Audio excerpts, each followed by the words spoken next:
claw his way.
layout is exactly as it was all those years ago. Sharp right and left corners.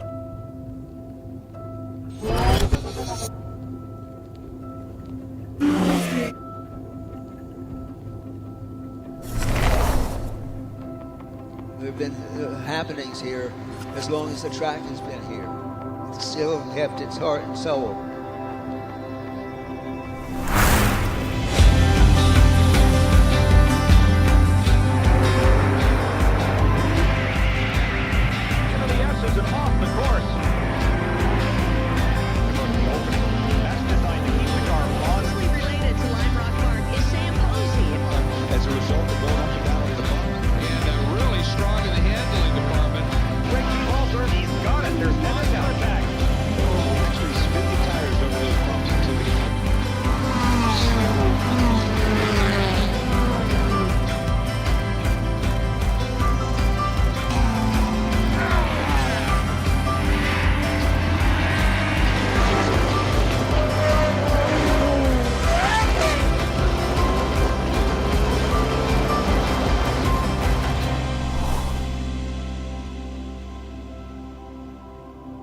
The track is the final arbiter of things, and it makes it very special.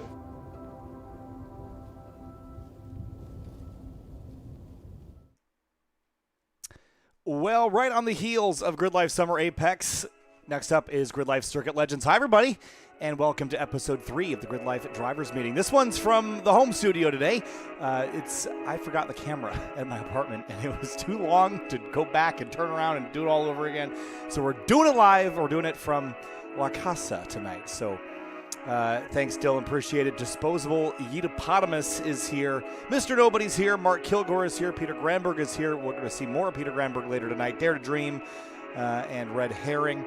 How's everyone doing tonight, man? This is exciting. Fresh off of Summer Apex, my voice is still, it's fine, but it's like almost gone. So I'm at 90% efficacy probably. Let's see the cat. Come here, bud. Come here, buddy. I don't want to turn the camera because I don't want to mess it up. Come here, bud. You're going to be over here anyway. This is Apollo. He's a fan of streams, so he comes and hangs out in here. Hey, buddy. He's not stoked about me pulling him up from his sleeping spot, though. Oh, boy. We'll have to see Peter Granberg's cat, because he's got one very similar.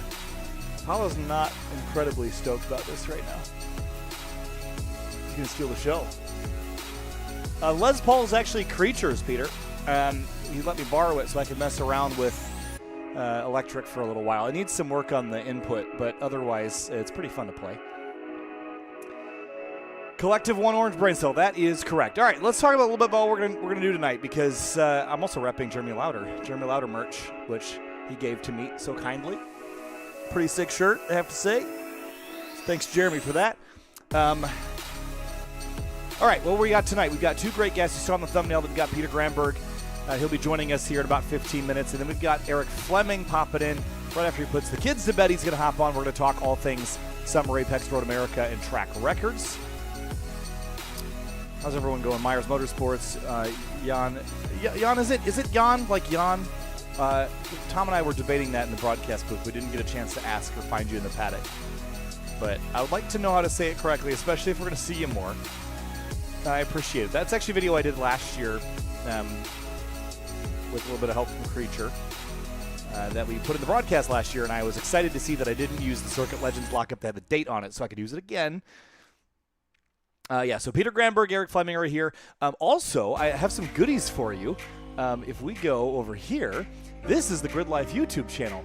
We're right here right now, but if you hit a little refresh, we should also have, oh, look at this, presents on a Tuesday.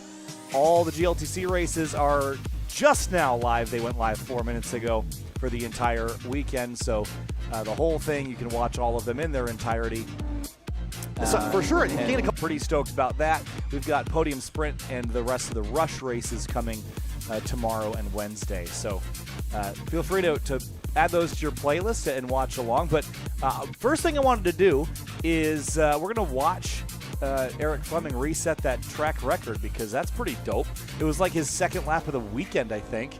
And let's cut this music. Let's just listen to the broadcast. I'm going to shut up, and let's just watch Eric Fleming's crazy lap from Road America last weekend. But coming up the front straightaway, the first driver to take the green in Group A is Eric Fleming, storming by the start-finish line. Here he comes into turn 1. Absolutely planted down on the downforce, and then it's a really early roll into that corner, carrying a bunch of entry speed, using as much of the exit as he needs. That looks really nice in this car, running on slicks. So one of our unlimited class cars, probably the unlimited class car, looking good down through turn number 3. And then he's going to be clearing up well north of 180 miles an hour, we imagine, down towards that speed trap at turn number 5. Alan Patton, who is following him, pit back in. So we're going to keep our eyes on Fleming down the back straightaway here into turn 5. Center of the racetrack, braking, get that splitter to the ground, hope it doesn't stall it out.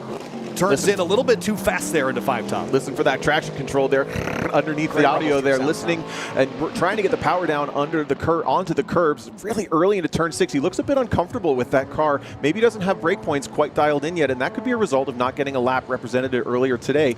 He's still in learning mode, and I cannot tell you how difficult some of these unlimited cars are to build those reference points and dial things back. That's more often the case than what you need to do. As he finally gets there, right there, it looks really nice at turn 8, opening all the way up through the entry of the carousel, and then just keep it glued to the inside. Rely on that arrow, tuck it in, runs a little bit wider there, but salvages it.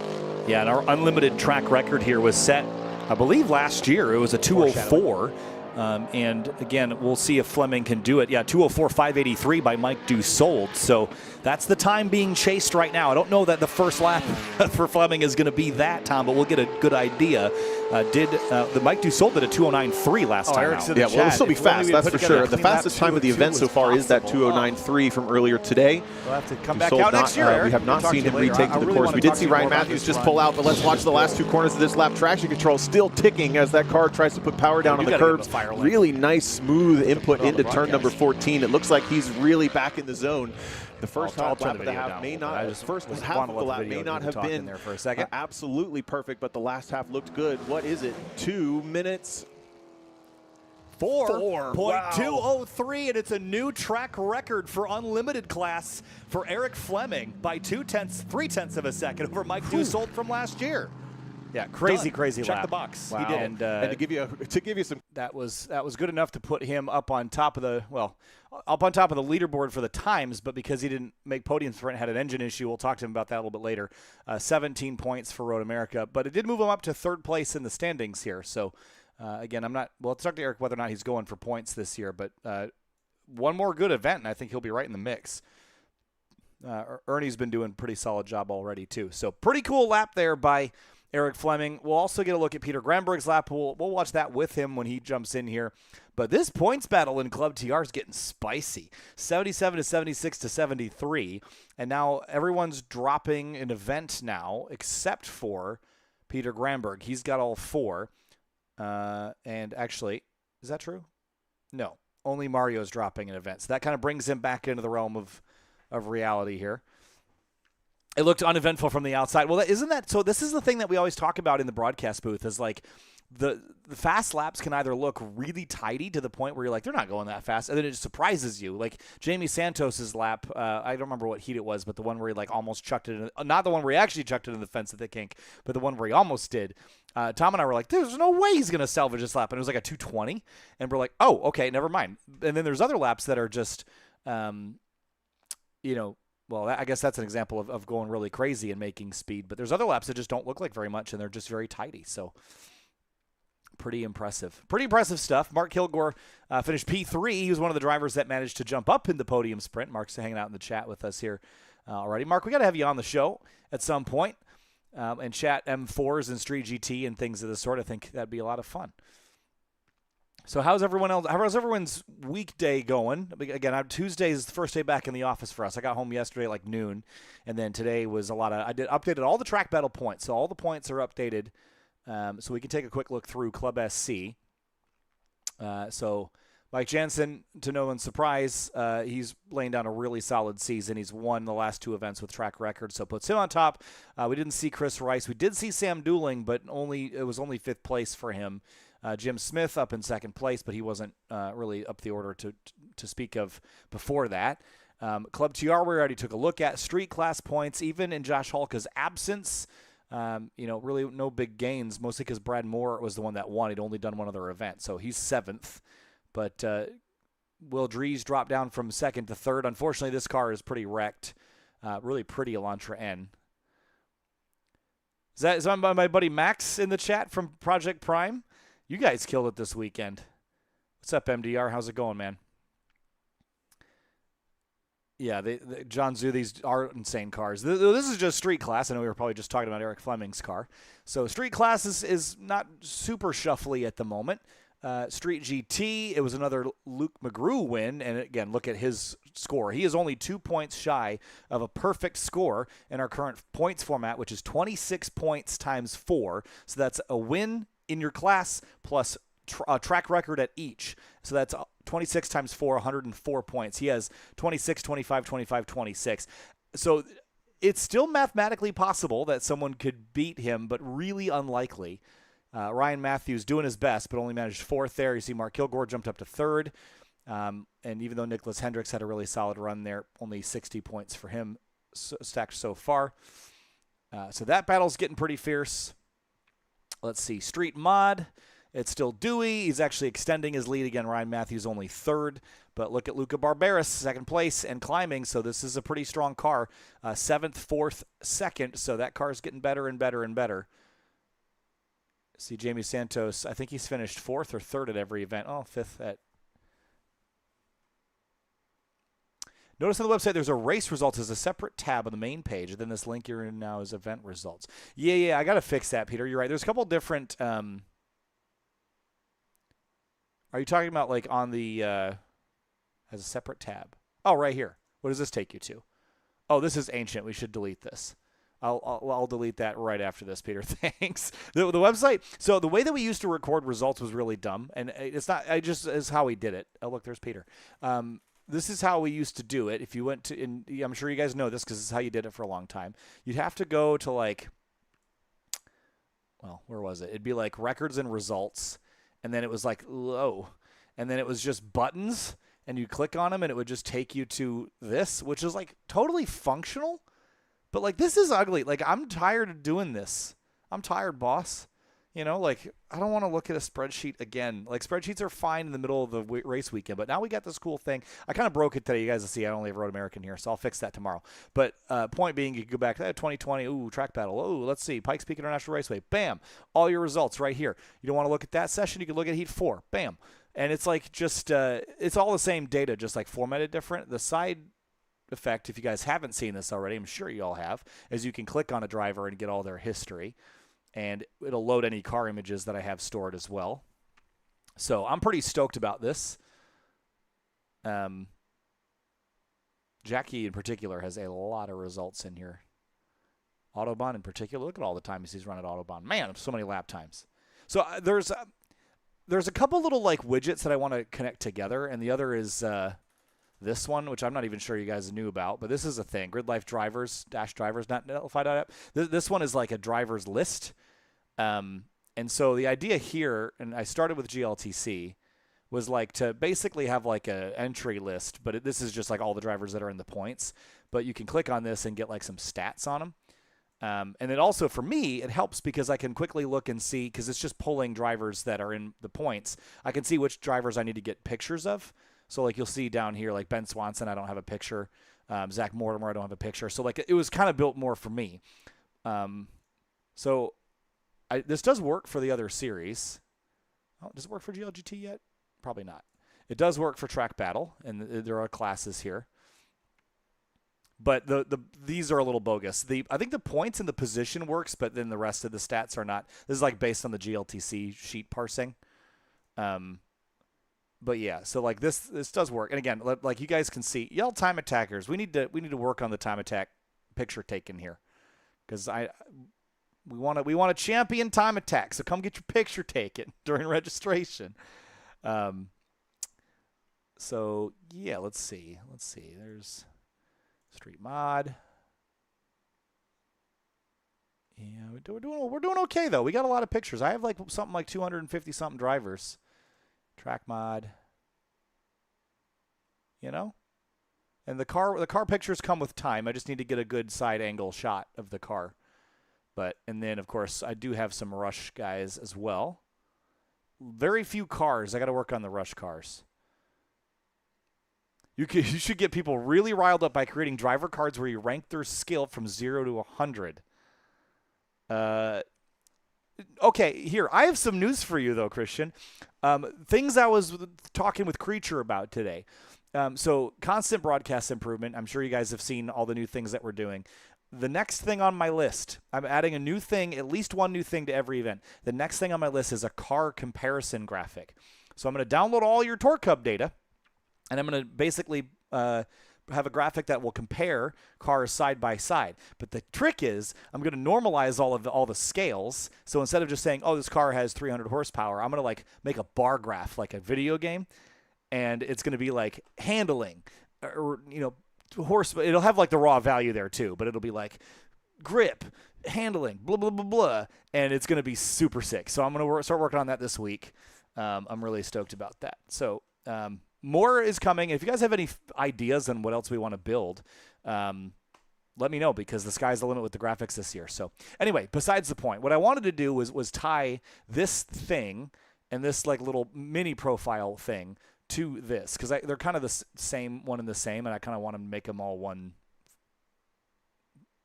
machine, so to speak. We also have, if you guys didn't see this, I've just been ripping away. We also have a new schedule thing too, gridlife-schedule.netlify.app, and this does your weekend schedule, and you can like click through, and this formats to mobile. And it's a little broken right now because I think the sheet's broken. It says that a time attack session goes from 4:30 to 5:25 a.m. But it has the arcade schedule when that comes out. You can also hit download, and it'll actually download an image of the schedule. Maybe I broke this, but yeah, I did. But the idea is the same. I mean, we'll fix that. But I'm working on cool stuff, guys. So anyway, what tangent did this come off of? I don't even remember. Results. Thank you, Peter, for telling me about the results that were broken. Why has my music stopped playing? Let's bring that back. Too quiet. So anyway, if anyone has any thoughts on the broadcast, one of the things that we're going to try for Lime Rock, probably for Time Attack to start, is I'm going to go sit in the trailer a little bit. So we're going to have me producing to some extent and see if that can kind of tie it all together. So we're going to try some stuff. And everyone loved Tomo, of course we do. So I hope to have Tomo back. So we will see how things go.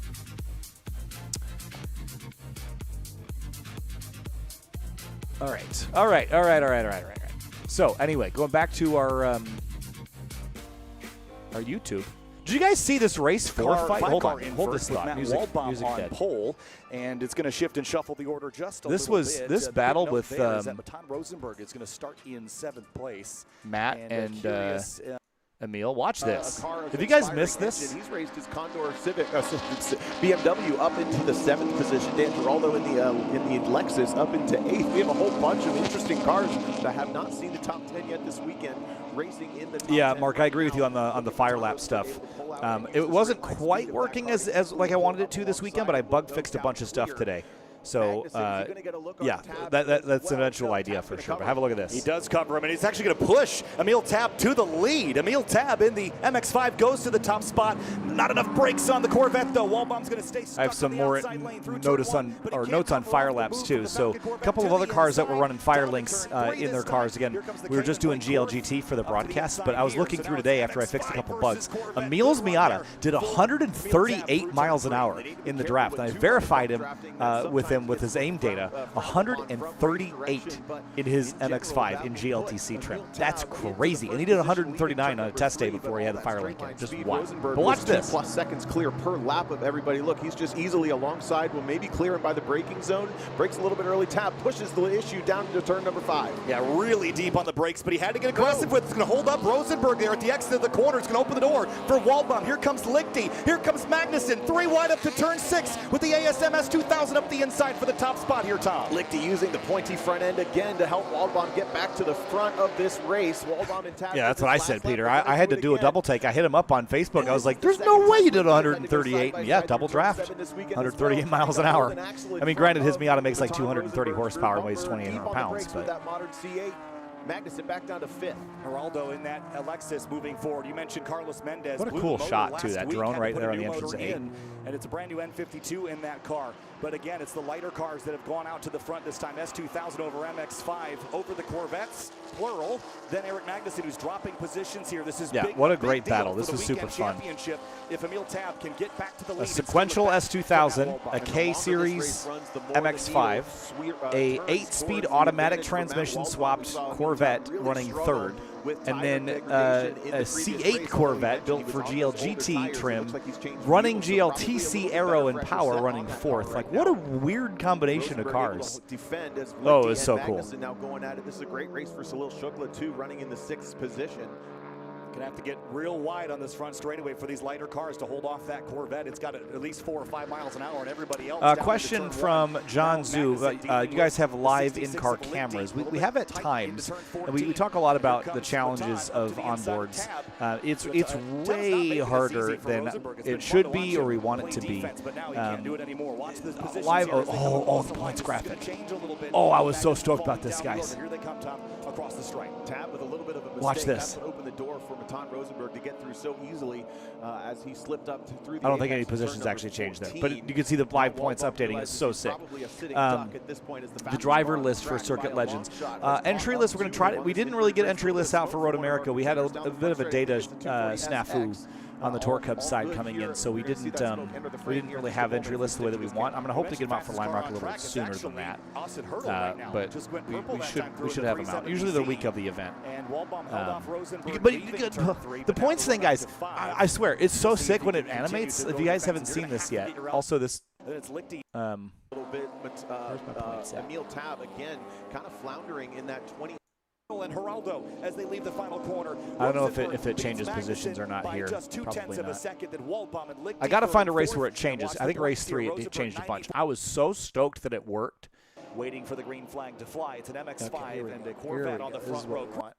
Weekend, watch the positions change. Okay. So here's how they work. The animation's really sick. The race here There's a little bug there at the start, but points, Tom. But watch as they come across the stripe here. It's going to change. Tab's going to come across the line. Rosenberg down the order a little bit, and there they go. Tab now leading so the sick. with just that little so shifted stoked shuffle. with that. And there's a little so anyway, lots more coming that way. But I really want everyone's graphics ideas. Literally, the sky's the limit. We have an unbelievable opportunity to make even more like this, like the Fire Lap stuff.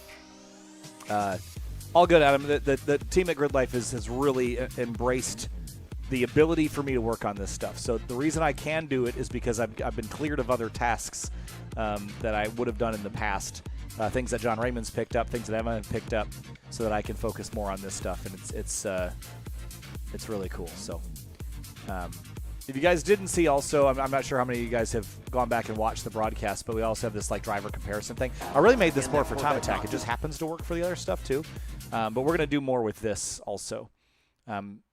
So anyway, hey Peter, you want to hop on the Zoom here, bud? We'll have a little chat. Let's have a little chat with Mr. Peter Granberg, and we can also get his lap ready to watch. In at least the podium sprint lap, because I don't think we caught his 2:30.000 on the stream. Oh man! All right, let's chat with Peter Granberg, and then we're gonna chat with Eric Fleming. Yeah, sure. All right, Peter, let's get in here.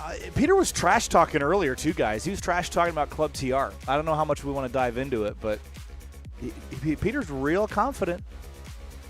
We're going to bring him in chat. We're going to have Peter on when we're back doing this in the office next week. We're going to have Peter on at some point in the future on location at Car Club, given that he's one of our Chicago locals, so to speak.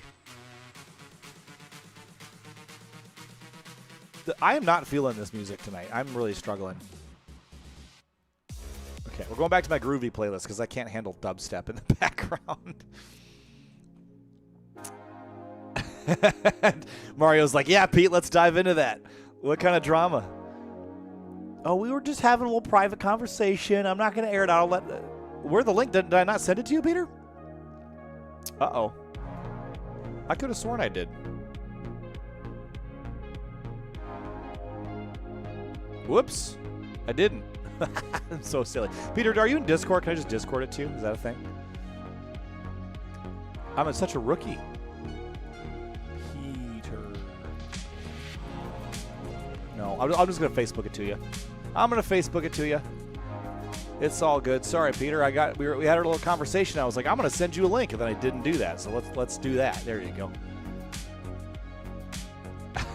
Chris like dubstep. I can't do it, man. It's too much in the background. It's too much. I can't.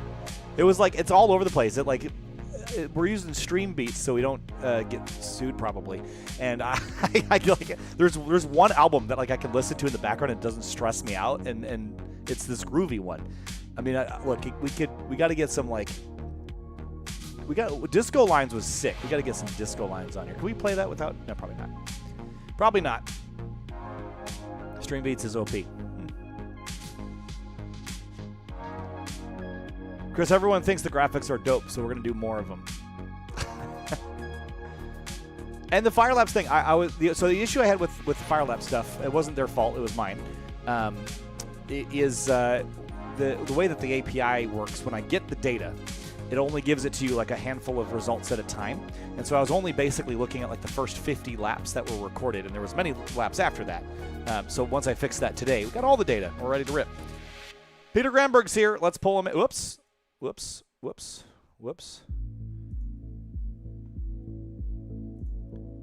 All right. Okay, Peter Granberg is here. Finally. I didn't even send you a link, and I expected you to show up. And here you are. It's all good. I had to do this is weird. I have the YouTube up, and then wait, can you hear me? I can hear you. I don't even know if you can. Okay, great. Yeah, you're great. I had the YouTube up watching this, and then you're talking to me, and there's a delay. I'm like, hang on a second, I gotta mute a couple things, but we're good now. Awesome. Well, first of all, your background's sick. Oh, thank you. Love the cherry blossoms. Yes. Yeah, it's for work. I have a giant cat tree in the back. My girlfriend Maddie just moved in, and she's got the orange cat. She's not here yet, but it'll be here later. my cat tree is a feature. That's what I've got here. It's here on purpose. And then you got your trophy shelf behind you. I can't believe that's all your trophies. Is that all your trophies? I guess I can turn this a little bit. There you go. Oh, there's two more on your desk. And then there's this one too. Oh, yeah. On the desk. There you go. Yeah, that's the Road America one that we just did this weekend. All right. All right. We're gonna get into talking about Road America, but hot take. I want your honest opinion about the trophies this year, because I got some feedback on the trophies. Dude, the trophies are so sick this year. And the one, it's a small detail that I like a lot. I really liked the trophies from last year, but the one thing that was missing from the trophies last year was the track map, the track outline. I'm so happy to see that they're back, because the year before last year, they were on there, and I'm like, oh, that's cool. So I'm really glad that they're back. It's such a small detail, but it makes, I don't know, for whatever reason, it just is like the extra cherry on top. Well, I'm glad you like them. There was some feedback, and again, the trophy designs sort of originate from myself and Gray. We kind of bounce them back and forth. And this year we went, so we went the club series, club ones you had from last year. Like you've got one from, is that Autobahn or CMP? Yeah, that one's Autobahn. Yeah, so those were, everyone really liked those. And so we were trying to figure out how to like go somewhere between. Oh, that makes sense. Yeah, because the new trophies are half with the. I gotcha. Yeah. So we basically and so the one bit of feedback we got was like I liked the per event colors, but we went with more like stronger class color things instead of going per event. So we might play with that in the future. But I was curious if you thought they were sick or not. It's fine. That's cool. You can dislike them. They're also heavier too, by a decent amount, which is kind of cool. It's like a nice, got a good way to it. Makes moving tough, I guess. Yeah. I even have some of, in my bedroom, it's not out, but I even have some of the old wooden plaques. I have the third place for my first ever podium from Midwest Festival. And And then I got a second place at Pikes Peak, and I forget the other third place one, but the old wooden plaques, like I still have those. Yeah. So. Mark Kilgore says show off. All right, well let's get into it, Peter, because the reason why we got you on here is because you're a recent winner of Falcon Club TR at Road America. It was a pretty interesting weekend. The Club TR field was not incredibly deep, like it wasn't 30 cars, but it was like all the heavy hitters were there. And if I go back to this fancy schmancy result screen, which I'm actually going to do a little thing for you here so that you can see what I'm seeing, and that way you're not wondering. Okay, so I'm going to go to here. Road America. All right, so here is our podium sprint. Actually, yeah, the podium sprint result. Yes, podium sprint result. Also, by the way, I just want to say thank you for all your hard work. Like I said, my girlfriend watches, and she watched last year and this year, and like she's like, the graphics are amazing in the live stream. I mean, this new tool that you have, like, dude, you're absolutely killing it. Like, thank you for everything. Seriously, I appreciate it, Peter. But it's everyone. Like, Chris and I had a little bit of a laugh about this because, like, when the whole Time Attack world, you know, we had a moment there for a couple weeks ago, and I was like, hey guys, look at all these sick graphics, and Chris is like, you know, look how sick Kyle is. Look how awful GridLife is. It's like, no, it's all the same. It's all the same. It's all. But GridLife's like 10 people, guys. So yeah. But yeah. We'll talk more about that at some other point. But point being, this was the podium sprint results here. Now, you had a 231.2 in the podium sprint. Look at this delta between you and Stan. 231.227 to a 231.290 over 4 miles. 600ths of a second. Crazy. It's funny, too, with podium sprint, you don't know who wins until you, like, get out of your car, right? Like, I finished podium sprint. I was driving back to, you know, Robertson Racing because they were going to check my tire pressures and all that stuff. And I don't know, you know, I'm driving back and I'm just like, oh, what's going on? Did I win? Did I lose? Where am I at? And I got a bunch of people that were like watching the stream and they're like, dude, you won. And I'm like, oh my God, really? It's just such a crazy feeling. Yeah, so again, 0.063 is the delta there. You and Stan both have K-Series twins. How different are the builds between you and Stan? Are you familiar with what he's got done to his car? I think him and we have pretty similar cars. I'm gonna forget, and because I don't know his car as well as my car, but I know he's got custom wheels that are, you know, custom to him specifically that people can't buy. And I think my car is, I'd say, probably more gutted than his car is. I just cut my doors out because I didn't really need that. Saved a couple pounds there. And I also have a surge tank that I just put in because I was getting crazy fuel cut coming out of turn 1 at Mid-Ohio. And I'm like, okay, I can't have this happening. So I just got that in for Road America. But other than that, I think our cars are pretty similar, other than the aero too. The aero is probably the biggest portion of it. I know he's got a 9 Lives Racing wing, and then he's just got like a DIY splitter. I have the whole like fancy, super crazy, nice Veers aero. Shout out to Veers. Thank you for amazing aerodynamic parts.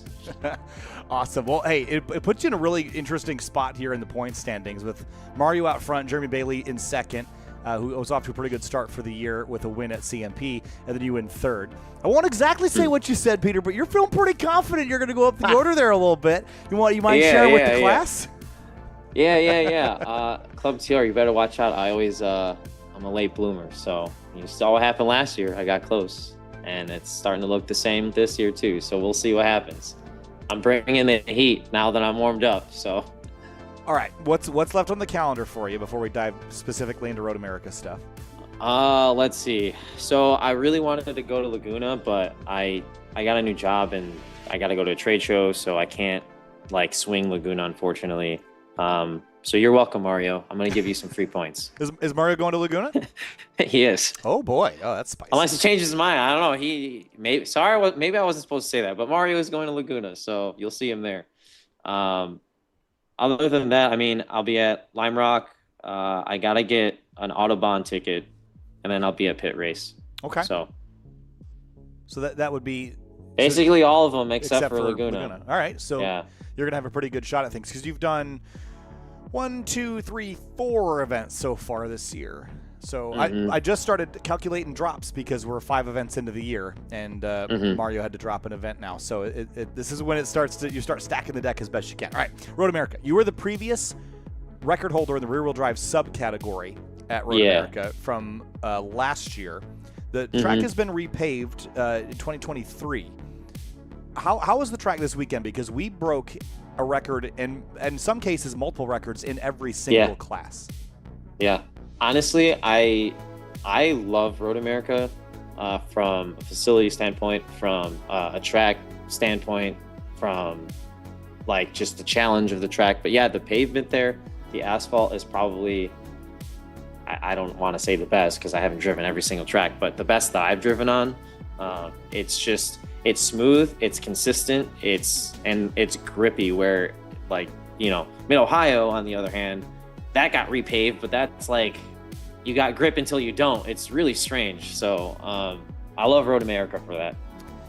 Did you ever get a chance to, whether on purpose or by accident, test the new Grasscrete stuff they have on the outside of the kink? No, I got really close though. That was terrifying. Yeah. I saw Jeremy's clip. He posted it. Dude, Jeremy, that's crazy. If you're watching this, you're a madman. I saw the clip of you going all the way out there, and I'm like, oh my God.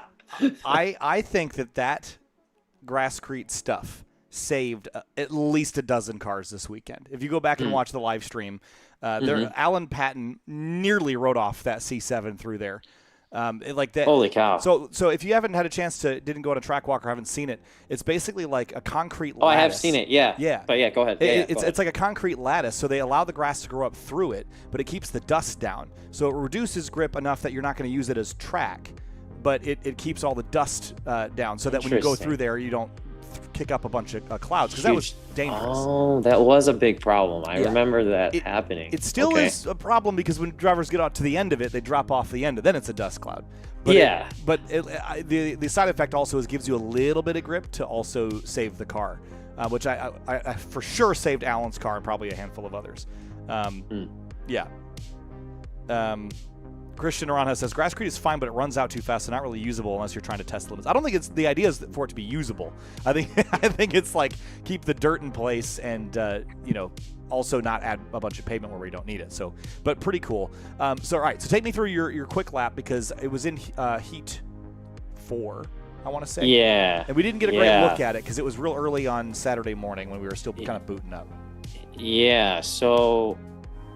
This is funny because I don't really remember much from it other than how I blew my fast lap. I think my slave cylinder was starting to fail because it kind of failed the rest of the weekend, but we can get to that later. I was coming up the main straight start, like trying to cross start finish, and I couldn't get the car into 5th gear. And I looked over when I passed and I saw 230. I'm like, okay, cool. I just beat my record again, and that's fine. And then, I go over to Scott and we debrief Robertson Racing, and we're going over data. And he's like, dude, that misshift costed you like 3-4 tenths. I'm like, oh God. So I would have had a potential like 229.6 or whatever, 229.7, but it is what it is. I'll go back next year. It's fine. The podium sprint, there's drivers that really seem to like it. Most people seem to like it. Some, are not a huge fan of it. The biggest challenge is that you're not going to run your fastest lap necessarily in podium sprint. Track conditions aren't great. So how do you approach that differently than another random heat? Because it feels like you sort of have to go in there with a little bit of reservation, but everyone ran their quickest lap on the first time out, at least in the Club TR group.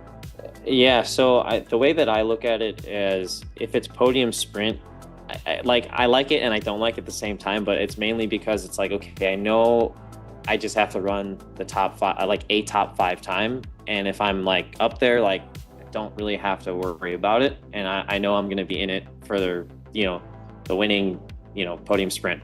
And once you're in podium sprint, like my strategy is, well, before I get to podium sprint, my strategy is, okay, let's see how the conditions are during the afternoon, say like Friday afternoon, Saturday afternoon. Yep. Those sessions kind of indicate, okay, this is probably somewhat how I'm going to do during podium sprint in the afternoon.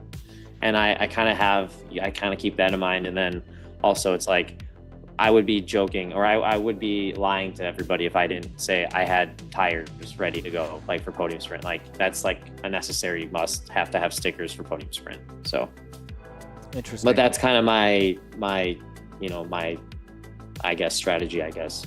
Yeah, I mean, it seems like it seems to upset the apple cart on occasion. Where like Eric Fleming, for example, we're going to talk to in a couple minutes, was the fastest car in Unlimited all weekend long, but then couldn't make a lap in Podium Sprint, grabs 5th place point. So there's a real risk involved with it as well. Yeah. And I think sometimes you can end up on the other end of that, and then it's great. Totally. Yeah, I mean, that happened to me in 2023, I think, at Mid-Ohio. I ran a really fast time, and I finished 5th. It sucked, but it is what it is, and that's what happens. So, I mean, it's a good thing, because it keeps you honest, and you have to really stay consistent. But yeah, like you said, it could be a double-edged sword where something could happen and you don't make it, then you're kind of SOL. Yeah, this car has seen a lot of different iterations over the years. I think it was a street mod car for a while. It was turbocharged, and was it supercharged at one point? Like it was all sorts of things.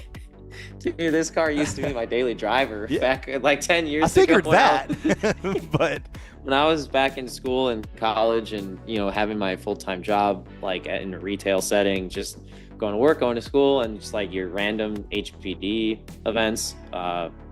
And it kind of snowballed into, okay, let's turbocharge it, or let's supercharge it because it's going to be a fun street car. Oh, well, the engine blew up, so we should sell the supercharger and do a turbocharger while I'm all in there. And then I had it turbocharged and competed in street mod for however many years. And then when Club TR came out, I'm like, yo, that's sick.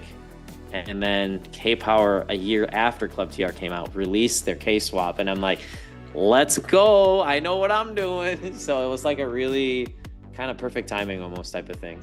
Lena Chen in the chat says, VLTC when, Pete? Dana already bit the bullet. Are you wheeling it? If you haven't seen the latest Instagram reel, go check it out. I posted it before. Oh, we're doing this live. Oh, no. It's actually pretty funny. I'm curious what people are going to say about it. I don't know if I can. I don't know if well, maybe I can get you. The sound kind of makes the video. So okay. if the sound doesn't play... I can get sound for them. Yeah. I'm just trying to make sure I can get it piped to you. Yeah. Okay. Well, I don't need to hear the sound. I already know. Okay. All right. Here we go. Let's shut this music off. All right. This is we're doing this real time. Here we go. That's amazing.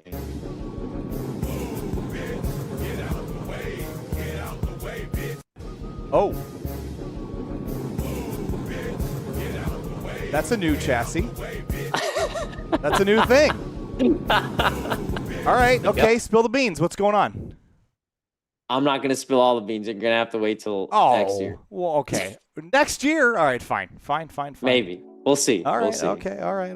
Well, maybe. All we can see, it's caged. And we did just release a new class, too. And I did turbocharge my car, so you never know. Okay, you never know. All right. He's not gonna spill all the beans, but he's gonna give me a good sip of the bean juice. All right. Yep.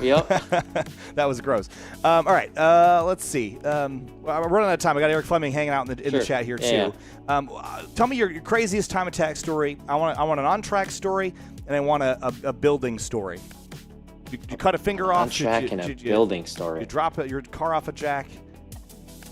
Dude, honestly, like the craziest building story is probably doing the K-Swap. Because I live in Chicago. Like, how the alleys are in Chicago, and you got like your tiny ass garage, and it's just like in the alley. Like, I put in the work and I did the K-Swap. Like, thankfully it was my parents' garage. I used their garage, but still, it was like, dude, I'm short. I could have hit my head on the garage. So it was kind of like my car was halfway out in the alley, because the engine hoist would hit the roof of the garage door. And so the car was like hanging out halfway, put the engine in, and like, I'm doing this all by myself. And then after it's in, I got to like push it back into the garage. So that was a whole wild, like just difficult type of environment. Like I didn't do that with like a fancy lift or like any help or like anything like that. It was just like me and a couple of my friends with some drinks, and we're just kind of, okay, let's do this. And like, that was it. So that's the crazy build story. That's a crazy build story. Doing anything, changing an oil in Chicago is hard enough. Trust me, dude. Watch out for the pothole. It might magically appear, and you might just fall in it. I don't know, man. I grounded out my oil pan on one the other day. So, dude, so annoying. And then what was the other one? Just your craziest on-track story, whether it's good or bad. You had a moment on the racetrack that made you pee yourself, or you had something really cool happen, or your favorite moment. I think Road America, it definitely has a special place in my heart because that was actually the first event I won first place at, and I ended up beating Houghton in podium sprint, and like I couldn't believe it because I was like, oh, well, it's Houghton, like time attack legend, no way I'm gonna like beat him, and I ended up beating him somehow on podium sprint. And then this last podium sprint at Road America again, I was stressing because I tried to fix my clutch. Something was wrong with my transmission the session before, and like I just had like shifting issues. I couldn't get it into, like I'd have to basically like ram the thing into gear to get it to go. And like we bled the clutch fluid, we adjust the clutch pedal, we put a new clutch in it, and it was still like nothing. And I'm like, well, what are you gonna do? And I went out there with like basically no clutch pedal, and I just jamming it in every single gear the entire time. And I was like, that's why I was like, wow, I can't believe that actually played out to how it played out. So especially at a place like Road America where you kind of have to shift a lot, right? I mean, you're going up and down a ton. Dude, it's a long lap. Dude, every time I would shift by muscle memory, I'd still use the clutch anyways just to see if it'll work. It'd get stuck on the ground, and then I have to stick my big toe underneath it and pull it back up, and like nonstop, dude. It was absolutely wild. This was the podium sprint last year? Yeah. Oh no, this was podium sprint literally last weekend. Last weekend that you had trouble shifting. A couple days ago. Yeah, the whole time the car did not work at podium sprint. Crazy. And you won by 63 thousandths of a second. Dude, I know, man. I don't know. Time attack is so dumb, dude. Dude, it's so stupid. It's like, well, what are you gonna do? It's like, okay, well, am I gonna forfeit? No, I'm already in it. I might as well try and see what happens. You know what I mean? Just destroy your gearbox for plastic trophy. I love it. Hey, man. I love it, man. You're already there. You're there, so might as well. I suppose. Peter, I would love to chat with you more. We're gonna have you in studio one of these upcoming weeks. Of course. Maybe before right after Lime Rock. We'll see. I'll be down. Bring home another P1 trophy and we'll chat. Bring it with you to Lime Rock. Okay. Yeah, that sounds good. All right, man. Hey, thanks a lot for your time, and it was fun to check in. I got to make these longer. I think I could chat with you for another 30 minutes, but I don't want to keep. Oh, dude. Yeah, no, it's all good. No worries. Thank you for everything that you do, and thank you, GRIDLIFE, for providing us a platform to do the stupid things we love to do. So appreciate it. One more thing. Dewey says, a used BRZ trans is like $300. Send it. Are you on a? Yeah, that's true. Are you on a standard gearbox? Yep. Yeah, I am on a $300 transmission. Like that's the truth. You can use mine if you ever need it. You know what's funny is Ian Flavin asked me for my radiator on Friday. And I was like, go ahead, take it. I got Piero Pucci's control arm that he was supposed to put on. And from a couple years ago at Heartland, he crashed into a wall. They ordered a control arm. It wasn't going to get there in time. So they borrowed mine, put the new one on my car, and Piero's rolling around with my control arm. And my AC's broken because the rats chewed through it. And he's like, I'll fix you were telling me that when you got the Road America. Dude, I know. And Ian was like, I'll fix your AC for you. And I just never brought it over to him, and I should have done that. But anyway, long story short, you can borrow my trans if you need it. All right, sounds good. All right. See you, Peter. Have a good night. Thanks, Kyle. You too. Thanks, dude. Bye. Yeah. All right, Peter Granberg, what a joy. Let's see if Eric Fleming's hanging out waiting for us. So we'll bring him in, and Dana says Kyle's way too nice with this car. All right. Hey, Eric, how are you, man? Hey, what's going on, guys? Jealous of $300 transmissions, that's for sure. How much does your transmission cost? If you Oh, Lord. I don't know. It has more zeros. I know that much. Oh, man. Well, hey, it was a good weekend for you on the lap time chart. Not so good for the trophy celebration. Unfortunately, the format didn't really play to your favor. I heard it was an engine. You sent me some pictures of spark plugs, I think. Yeah, we pulled the engine, or Lewis pulled the engine today, so it's out. I don't know yet what happened, but we have 5 of the 8 plugs with no ground straps. We had crankcase pressure through the roof. It was pushing oil and overheating, and man, it was a number of things all went wrong at once. But yeah, there you go. You can see pretty much an entire bank. The engineers we had with us, they were shocked the engine was even running, and we went the fastest mile per hour on that lap for the entire event. So yeah, it's crazy and unfortunate. We were setting some really fast laps, and we're trying to do a pretty good one there at the end, but way it goes. Yeah. So one of the cool things we had this weekend was this new collaboration with Fire Laps, with all the GLGT cars had Fire Links, and a number of the Time Attack competitors, Dewey DeWitt, for example, have a Fire Link in their car already. And by nature of the design of the graphic, I can pull up data already. Dewey did 170 miles an hour. I know that you were doing more than that. I'm curious what your VMAX was on the lap that you were talking about, because it had to be over 180, I'd guess. That's the surprising thing. Our car topped out the entire weekend 175. Really? That was our fastest speed was 175. We had to do sold just a couple pits over doing 195. So, wow. So yeah, we set that fast lap on, I think it was the second session on Friday. And we were probably only doing 173, 174. It was getting better. We were adding time into it. But yeah, we don't have a whole lot of mile per hour. I mean, we're NA. We're making 400 or 500 horsepower less than some of the big unlimited cars. Not to say we're not making a lot of power. We are with the combination we have. But yeah, we're down a tremendous amount of power. And, there's pretty big aero on the car. It doesn't make a ton of drag.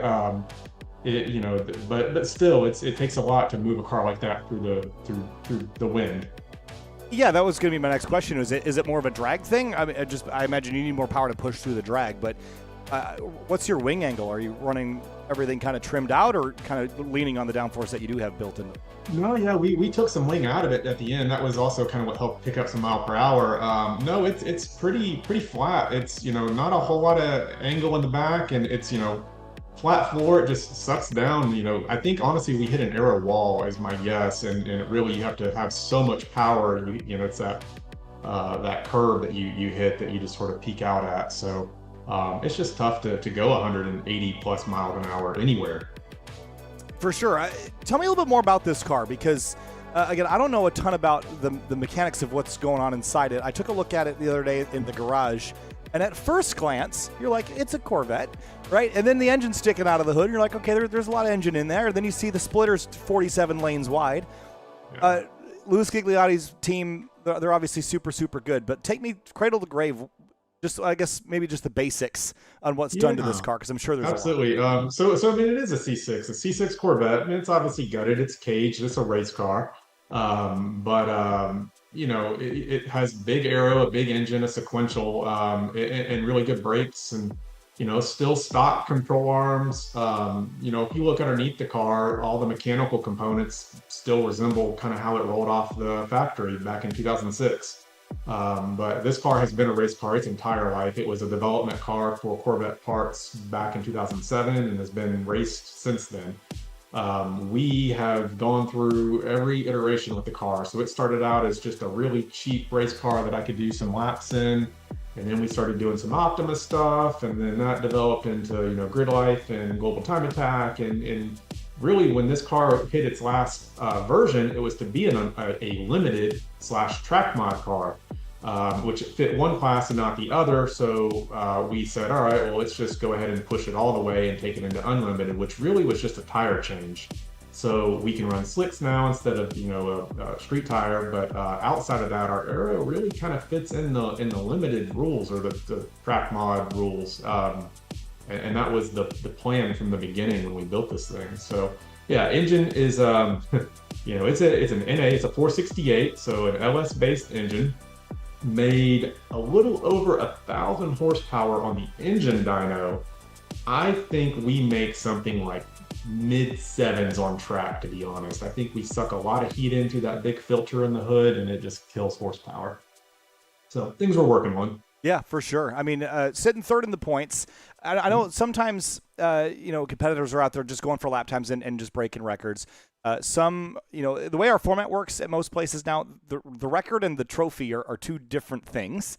Sure. And so the goal with this, I imagine, this is a car that seems like it's a record breaker, but what's the plan for the season? Are you going to continue to kind of claw your way up the points order? Is that something that interests you, or is it really just like resetting all the records that Ferris has broken and set across half our calendar? I think even be in the conversation is a win for us, for me. To even be considering, that we're there to touch a record is astonishing, to be honest. So there was a discussion of Laguna. But now we have an engine that we don't know what is going to be required there. So that's still on the table. There's still a ticket there. Alan and I were both going to go, and Alan has finished his season. So we were sort of splitting resources, which helped with that. You have a big team. If you ever come down to the LGR pits, there's a lot of guys out there working and on the laptops and turning wrenches, and to have two cars, it helps with that a little bit. So now we have to see if we can get the engine back in time. I'm registered for pit race, so still probably going to try to put that on the schedule. We've got enough time. We should be able to get it in. But outside of that, we're just kind of one event at a time. Let's make it through a weekend and make sure the car is still running, and then plan the next weekend, which, back to what you were talking about before, this format, it's hard on an unlimited car. A real unlimited car is on the ragged edge, and they break so much. I'm so tired of building engines for this car alone. We feel like we're popping an engine almost every event, and that's not, it's always a different reason. But it's just, it's difficult. Yeah. Well, let's back things up a little bit and talk about you as a driver and as a builder a little bit, because I don't know much about your background. And when you're going for track records, like the car is a component of it, but so is the driver. So what's your background in motorsport in general, whether it's wrenching or driving or both? And so I got started pretty late. It really was it's a money thing. Racing's not cheap, right? And you can do it. You can go out in your Civic and turn laps, and that's where I started. I had Honda Civics starting out. Really, I started turning laps. I bought I bought a '71 Corvette, which I still have today. I went to Road Atlanta in it, and I just got hooked. And so then I put an LS in it, and then I put 6-speed in it, and then I started doing suspension, and I turned lap after lap. I did, I think, 40 weekends that first year between Road Atlanta and CMP and Barber and all the tracks in the Southeast. So that was a car that didn't have ABS or traction control, and I think it made me a better driver out of the gate because I wasn't relying on all those things. But that was 2014, 2013, something like that. And then, again, I mentioned before, got into Optima and got hooked on that, and then met a bunch of friends, and then they started doing Grid Life, and, like Jeremy Swinson and Ferris and Paul Curley and all those guys. So, and Luke McGrew, obviously everybody knows. So yeah, anyway, just sort of, it was a progression, and the competition kept stepping up, and we just tried to stay somewhere relevant, to be honest. Yeah, for sure. It's been interesting to kind of follow, you in this build this year and kind of watching it take to the racetrack. Dewey said in the chat that cars could be nuts at pit race. That feels like a lion in a cage a little bit. Road America feels like a natural place for it. So does Road Atlanta. But those tighter, twistier tracks, is that car well-mannered, or is it just a real behemoth to try to keep it under control at these tighter tracks? You have to be careful. I mean, you can get in trouble in a hurry with your right foot, but it has Motec, it has traction control, and you can hear it. I think Tomo was commenting on it in the Road America video. It's not that difficult, really, honestly. You just have to be careful with, easing into the pedal and gradual, slow inputs, slow hands, slow feet, and really being deliberate with what you're trying to do. So that was one thing I did have. I had a driving coach, Eric Foss, with me at Road America, who was there last weekend driving a faster car. He's driving, DPI cars and things like that. So a really, really good driver who can see what I'm doing and provide that feedback and say, hey, let's work on this, and this, and focus on 2 or 3 things each time I go out, and hopefully progressively get better. So I think that's key. Anytime you can get someone who is faster and better than you to look at what you're doing and provide feedback, take it every chance you get it. Yeah, it's one of the interesting things when Tom and I were talking years ago about Ferris's car, right? And just watching sometimes these crazy time attack builds.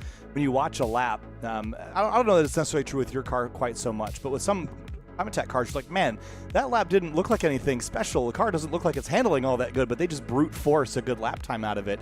And I think some of it might just be that you don't get a lot of laps, but your laps look pretty well mannered for the most part. So how challenging is it to dial in your driving when the car is doing something unique every single time? You're turning up, not in your case boost, but whatever else you're tweaking, whether it's a suspension change or an aero change. Every lap is experimental, so you're like a test pilot in the 70s, right? Like, it's a little scary, I'm sure. Intense. I was chatting with Mike Dussault all weekend. We were kind of neck and neck. And honestly, I expected him to blow past me eventually, but it is tough. He hit a car that could have easily surpassed my lap, but to go out there and do it it's another story. It's tough, it's hard, especially if you're not in a car every weekend and you just have that seat time. It's super intense. And we go back to, I was talking about coaching. In my mind, I know what I'm supposed to do, but you get behind the wheel and you're basically strapped into a rocket. It becomes a little bit of a different story, especially for someone like me with, I would be honest, I don't have a ton of experience and a ton of seat time, so every lap matters. So I want to be out there for as many laps as possible, honestly, and my car will do it most of the time. Some of these cars are so high strung, you get a lap and that's it, but ours is pretty good. Yeah, it seemed like you were trying to get at least 2 flyers out of it every time, and so was Mike, which I'm used to seeing unlimited car do 1 lap, but with the slicks, you probably get a lot out of the tire. I'd imagine it's more of the engine temps. Heat management is one thing. Fuel is another. These, especially on a 4-mile track, at the speeds and the RPM we're turning. Our car might usually, again, because of my driving style, the second lap would typically be my fast lap. So I will do 2 or 3 if possible. At Road America, we were getting 2, and we really had to cool the tires off because we were just heating them up so much. But I enjoy turning laps. I would be one who would go from green flag to checker if I could. So that's I'm curious if you know the fuel economy of that car. No, we did 5 laps. So whatever that is, we have an 8-gallon cell, 5 laps. It's what? 20 miles, something like that. I don't know. Yeah, it's not great, that's for sure.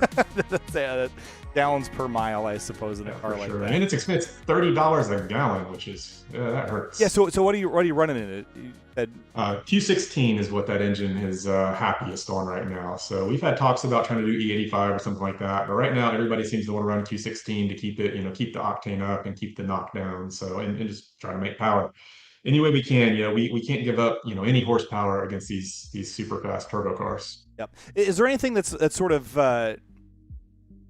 not standard about this build? Because time attack cars, you listen to Dewey, his stories about Jackie years ago with weather stripping and all these things to try to figure out how to find a little bit of an advantage. Is your car pretty standard as far as builds go? Is there? I'm not going to ask for your secrets, but things that are like LGR is pretty solid, but hacky methods on how to go fast. I think it just takes a well-built car. There's nothing special. We don't have any hidden parts. I would, I'll tell everybody my entire part list. Anybody could go replicate it for that matter. Sure.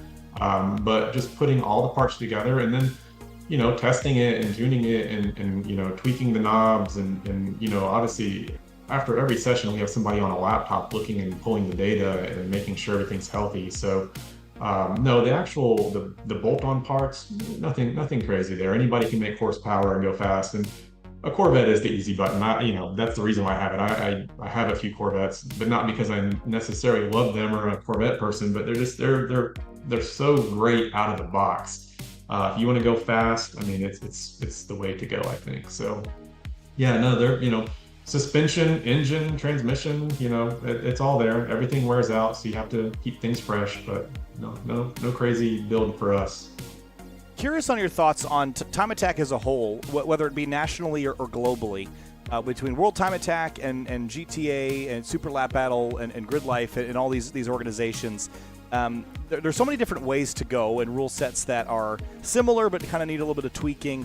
What for you? What makes GRIDLIFE the program for you this year with this car? What was the attraction to run this year? There are a lot of different groups out there, but honestly, it's some of it's location. GRIDLIFE hits events that I want to go to.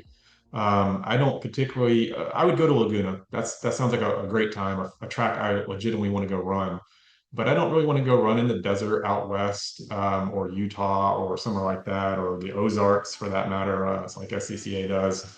The Road Atlanta, Road America. I can enjoy CMP, one because it's kind of close to home, but it's kind of like the Gingerman of the South is the way I look at it. So, yeah, and then the people. A lot of my friends and the guys that we hang out with, everybody runs the event. There's always somebody there. I've got when I'm not in the car, I'm usually walking around the paddock chatting with people and stuff. So that's huge.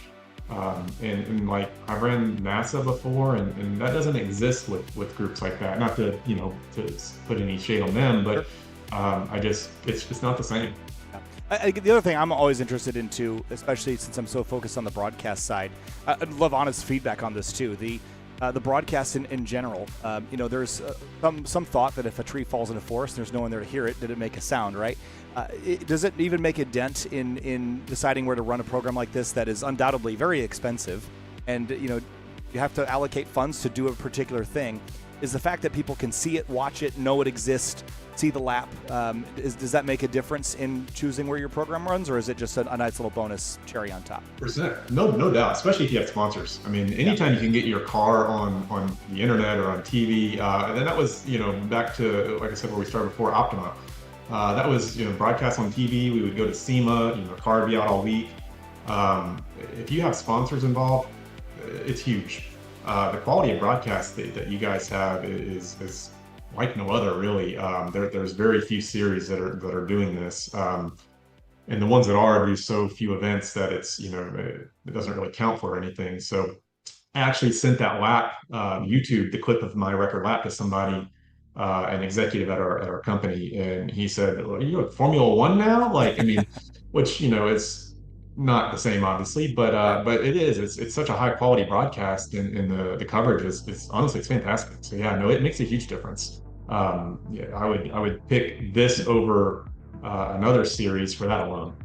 Gotcha. Yeah, I mean that's always great to hear. Again, we're pushing so hard, specifically with Time Attack, right? And that was part of the reason that we had the format change a couple of years ago was, and the struggle of this, like presenting Time Attack in a way that's always exciting. Like your fast lap was the second session of the weekend on Friday, right? So if you're building a story, it's hard to do it when you don't know when the lap can happen, right? So there are some caveats with that, right? Because ideally the fastest car wins all the time, but that's not always how it works. But that's part of the change in the format, was to make things more interesting for the viewer that might not know anything about Time Attack, draw people into the sport. But certainly having crazy fast cars like yours helps too. Let me be honest, Time Attack's not the most exciting to watch for most spectators. It's fun when there's a story and there's a battle, but it can be, it's not wheel to wheel, and it's a little dry sometimes. So to have the commentary it makes it exciting, and gives the fans something to pay attention to know what's going on, or to know that there is some drama, or that somebody did just set a record versus just hearing a car go flying by on the street. So. That's awesome. I'd like to ask for two bits of feedback, some that I can use and some that maybe GRIDLIFE can use. If you could change one thing about the broadcast and one thing about GRIDLIFE in general, what would be the thing that you would? Man, I don't know in the broadcast. Honestly, you keep changing. So the added graphics and everything, that's awesome. That's what I think one of the things the gentleman commented on was just the presentation. And I know that's not helpful for you as something you can add to it, but I think keep doing what you're doing, and keep innovating and changing. And honestly, you can look at the professional series and just not replicate or duplicate, but take bits and pieces from all of it. And I think it's fantastic. GRIDLIFE as a series, the only thing I would say is it just seems like there's always drama. I think that's racing in general, but there's always drama somewhere. You don't have to look far to find it. Competitors just pissed at each other for whatever reason. Mid-Ohio was a prime example. I don't know that I saw a ton of it at Road America, but that's the one thing that's tough. I don't know that goes away, and I don't know if that's GRIDLIFE's problem. I'm sure that's with every series, but definitely a lot of little things like that going on. Sure. No, it's great. I'm going to start doing this. This is actually, I think, good for everyone to hear, like, what's the one thing, if you were CEO tomorrow, what would you try to figure out? What would you try to change? And I think, you bring up an interesting point. I think also, I wonder if there is an element of that comes from the competition and how competitive it is, that people can be a little bit over competitive at times, or it's the source of things on the racetrack that make people a little upset. That I'm sure that has to be part of it, which is a good. I'm sure. Yeah, I mean, people trying to take the rules and stretch them as far as they can, and and get away with things. I mean, that's racing, right? That goes back to NASCAR in the dirt and stuff like that. People cheating as much as they can get away with. So again, I think it's probably a natural part of it, but sure. Yeah. Interesting. Well, I appreciate that, and Eric, I don't want to keep you for too long here tonight. And I appreciate the quick turnaround. Thanks. Again, this new thing, we're doing it weekly, and it's like, man, I woke up today like, oh man, I have a stream tonight. I got to figure out who to talk to, and I was like, let's talk to a couple of our new record holders. So congratulations. Well, it worked out. Yeah, hopefully we do it some more. Hopefully we can set some more records too. That's the goal. Yeah, I'm looking forward to it, and we'll certainly be looking for that silver 830 on the entry list here. The next handful of events, and you said it was a pit race that was the next one. Otherwise, we are registered for pit race, and we're gonna play Laguna by ear. Well, Eric, thank you so much for your time. I appreciate you, and we'll see you soon, man. Absolutely, thank you guys. Thank you. All right, Eric Fleming getting it done. What a great bit of feedback there. That was lovely. And let's start doing this. Peter, I didn't get a chance to ask you that question. So why don't you stick in the chat there, if you could change one thing, I'll give you this opportunity. Because the whole idea behind this, guys, if we're being honest, is to give drivers a platform. And it's not only a platform to talk about their stories, but also to let them provide feedback, and also to say, like, what's great. Like, Peter, you gave me some very positive feedback earlier, and that was very lovely. But I think also we should take feedback from everywhere, and it doesn't necessarily mean that I can do anything about it in the short term, but it's just little bits that we can collect in real time and carry on back to the office the next morning, and we can make grid life better. The goal across the board, and again, there was that feedback form that Michael sent out about driver feedback. The goal across the board is to make grid life better all the time. I promise. We're working really, really hard to make it cool and to make it. It's never going to be necessarily financially doable. It's racing. It's just what it is. But if I could change one thing, is the schedule. I'd love to go back to podium sprints Saturday afternoon. Peter, that's lovely feedback, and I think we're all sort of feeling that, employees included. So again, I would, without knowing really what's going to happen next year, I would say that's probably a prime piece of feedback that we've gotten a lot. And it was an experiment this year to see if it was going to make things work. Again, you have to rent the track Sunday because no one's going to leave.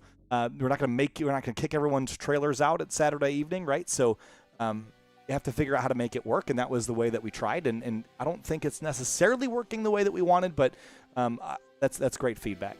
Brian Santiago checking in. Hey, buddy. Good stuff. First year in GLTC, and it rocks. I love your car. Having a Focus in the field is really, really cool. Brian, you want to come on the show next week?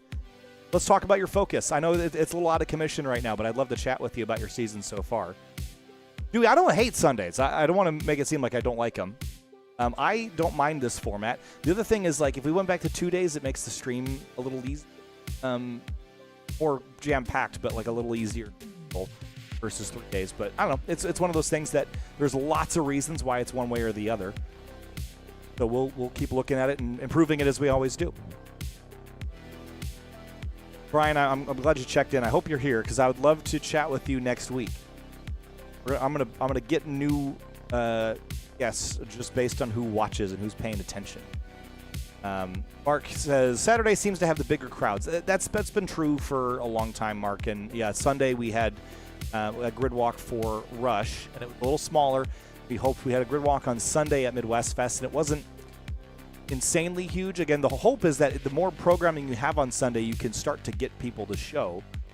Brian says he's down for it. Brian Santiago next week. Well, I'll hit you up, buddy. Keep an eye on your messaging. I'll send you some information here soon. Yeah, Saturday's the bigger day, but it's also because that's when the music is there, right? And then Sunday everyone kind of is slowly rolling out. So yeah, and Mark, we're going to do more grid walks. That's a new thing I wanted to try this year. Again, I sort of found my home, I think, this year with what Kyle's role really means. And I think my job description, if I had to give myself one, paraphrasing, is make grassroots motorsport feel like F1 to the competitor and to the viewer, but not cost the same as F1. So if all I have to do is say, hey, they're going to have a fan walk during lunchtime, all we have to do is grid the cars up early, I print $100 in posters, done, then you guys feel like rock stars. The fans think this is super cool. It's a win-win for everybody, and it cost me $100. Like, that feels like the right move to push the series in this direction, where to the competitor, this is no different than it was for you 10 years ago, but now you get to park your car on pit lane during lunch, and people come out ask you questions about it. So that's my goal, is to push GridLife forward in a way where, at least not indirectly, I mean, the broadcast is a little different, but to keep all other things equal, you're getting added value for your experience, and you get to be a race car driver. So, yeah. Mark said, had multiple people come up and talk about the car and got a few kids to sit in the seat and start up the car. See, that's amazing, Mark. That's what I was hoping this would turn into. I need to do a little bit better job getting you guys Sharpies for the posters as well. And I think I needed to print more. I was told I ran out really. So we'll some more. The mini car poster. What do you mean, Dewey? Like hero cards? Oh, that's the other thing. Kyle Projects. What if there was an add-on in Torque Hub? Instead of, like, you add your tickets, right? What if there was an add-on for Hero Card, and we were able, with all the resources I've collected about your, with your driver photo and your car photo, and all your data, what if we created a Hero Card that you could like add on? Let's say it's like $10 or $20 or whatever, and you get a set of like 50 or 100 Hero Cards. Wouldn't that be kind of cool? And then maybe it comes with a pack of Sharpies too. And then you could have them, and they'd all be kind of like standardized, like GridLife designs. I think that'd be kind of neat, wouldn't it? Oh, the Gold Pass. Oh, yeah. The Gold Pass car poster. Yeah. That was really cool. That was done with an artist, and I asked about that, and that was not inexpensive from what I recall. But I could do something similar with all the car photos I'm collecting. It just wouldn't be the artistic designed ones. That would be really cool. But the Plotter's Guide poster would. Okay, yeah, that and that's actually cool, because then you can sign your car, right? GridLife calendars. We've done those, Peter. We got stuck. We ordered too many of those one year. We got stuck with them. I don't know that calendars are the best. Pokemon cards. All right, let's all brainstorm. I want to put this in your brain. If we could add some little add-on, some print add-on, where it was like, you guys know how the driver asset generator works, where like you put in your picture and it like generates a social post. We could do that, but generate like a printable thing that then we could print for you and bring to the event, and then you could hand those out to your fans at the racetrack. And you would have to do no work. You just maybe pay some small fee. Adding car model next to driver's name. We're working on that, James. The reason why we don't yet, because it's in the timing system, but the timing system doesn't relay make and model to our relay that gives the broadcast all the information. Get class, name, lap time, gap, and some other basic information like car number, but we don't get the make and model from the timing system. Now, I can get it elsewhere, and that's what I'm working on now. Actually, I'm working on integrating all your stats from Torque Hub into like a car profile graphic, and then we can put it in the ticker. I can't put manufacturer logos for legal reasons, but we could put like S2000, MX5, whatever shows up in your Torque Hub. We could put that in the ticker. We could put that in the lower thirds. We should totally do that.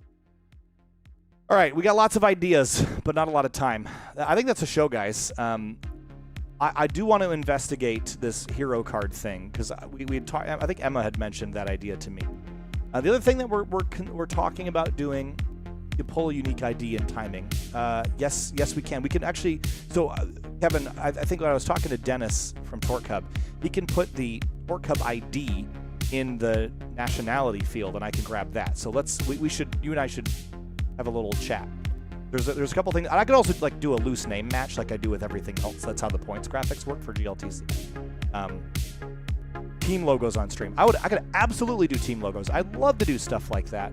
I'm not confident that a lot of people would take advantage of it, Spaz, but I can absolutely do team logos. Yes. Would they all look good? Maybe not. But if you guys want to think about it and convince all your friends to have sick team logos, I can absolutely do that. And that would actually be extremely trivial. I could have that done by Lime Rock if you guys all had logos. So think about that. More than I think. Okay. Let me think about that, and I have to add to a list. Keep firing this chat off in Discord, guys, too. Keep tagging me and stuff and ideas and ping things. I read the Discord all the time, and that's where I put a lot of feedback, and you can get some kind of behind-the-scenes info there, too. Turn In will do it. Not to speak for them. Turn In will absolutely do it, Mark. They have a cool logo, but let's think about logos and more graphics like that on the stream, because I really wanted to do manufacturer logos, but we can't do that. So... all right, hero cards, Pokemon-esque cards, team logos on the live stream, car model in graphics, Discord info. Let me send it in here. Let me turn off my...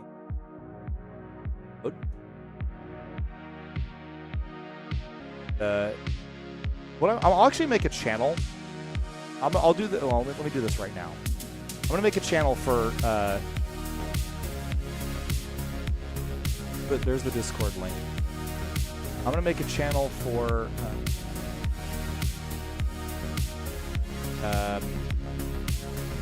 call it broadcast ideas for now, but we can extend that to everything. So right under off topic, I've got broadcast ideas. I just added that channel, and let's just use that. There you go. Spaz is first. Let's just use that channel to talk all things Kyle projects. Whatever you want to see, whatever you want to do. Whatever you want to see on the broadcast, team logos, you can bounce around ideas in there. Let's use that as the place to do it, and we'll keep it out of general. Does that sound all right? Bring back the evening rate. What does that mean? Oh, thank you, Mark. I'll do that right after this. Cool. Is that a show? Is everyone stoked? I'm going to read those ideas. I'm going to go eat dinner because I haven't yet. It's 8:20 and I haven't eaten dinner, and text my girlfriend back. But let's fire off all your ideas in there, and let's make your dreams become a reality. Again, you guys are GRIDLIFE. We're just here to do it. Everyone have a great night. Say bye to Apollo, and I will see everyone later next week. We come back for the GRIDLIFE drivers meeting. Have a great night, everybody. Thanks for being here. Thanks for being GRIDLIFE, and we'll see you around.